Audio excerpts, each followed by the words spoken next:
Hi guys, so after all these budgets have been prepared, that is your sales budget, purchases budget, receivables budget, payable budget. We haven't seen receivables and payable budget as yet. I will cover that later in these set of videos. But and then we draw the cash budget. We've covered the cash budget in detail. Now once all of these budgets have been prepared, you use these budgets to prepare your forecasted financial statements. These forecasted financial statements are called the master budget, right? So the master budget is your forecasted income statement and your forecasted statement of financial position. So that represents income statement and your statement of financial position. Now, what will come in your forecasted income statement? So when we talk about sales, sales will come from the sales budget over here, but this will represent the actual sales. So all the sales budget figures should go over here. We do not see how much money has been received. That is for the cash budget, but this represents the actual sales made. Similarly, we'll take our stock of inventory, that's your opening inventory over here. Purchases should come from your purchases budget, the forecasted purchases you have made, the purchases amount expected, not the payment made against it. All right, so these are the actual sales and purchases, not the receipts and payments. Similarly, you will use your closing inventory, the stock at the end, to find your gross profit. All right, so we're just drawing our income statement. We all know how to draw the income statement up till the stage.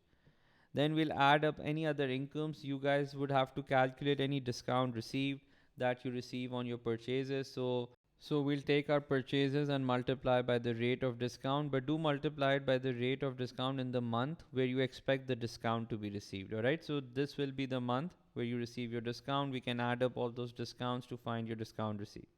Similarly, for your expenses side, we will write down the discount allowed. That is the discount we have given to our customers. And for discount allowed as well, we'll use the sales into the rate of discount, but this will again be the month in which the customers avail the discount. We'll add that up to find your discount allowed. Depreciation comes over here, that's your non-cash expense. Other expenses that we have seen in our cash budget would also go here. And then you'll calculate your final profit and loss, and that comes in your master budget income statement. Now, similarly, once you've drawn the master budget income statement, we can now move to the statement of financial position. That should come over here. All right, so that's how your statement of financial position looks like. We all remember this. That's your non-current assets, the cost column, the depreciation that you've applied to find the net book value. You get your closing inventory into your current assets. Now for trade receivables, in budgeting, when you have to calculate your trade receivables, we'll draw the trade receivable budget.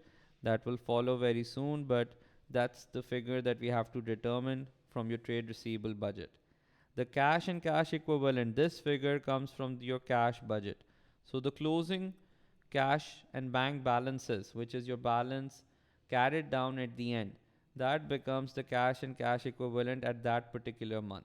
So the cash budget will help you find the cash and cash equivalent, and the trade receivable budget will help you find the trade receivables figure. Your equity capital comes over here at profit and loss less drawing, something that we already know. If you go to your non-current liabilities, if there's a loan, we'll write that over here. And for your current liabilities, the trade payable again comes from the trade payable budget. So we'll learn how to draw the trade payable budget. That's your forecasted trade payables. That goes over here. Any bank overdraft, again, the bank overdraft should appear from your cash budget only. Right? So these figures are coming from your budgets and you're using that to prepare your master budget, and that's your final answer over here. Right, so that's your statement of financial position. We will draw that similarly in your budgeting process using our budgets, and we need to ensure our total assets should equal to total equity and liabilities.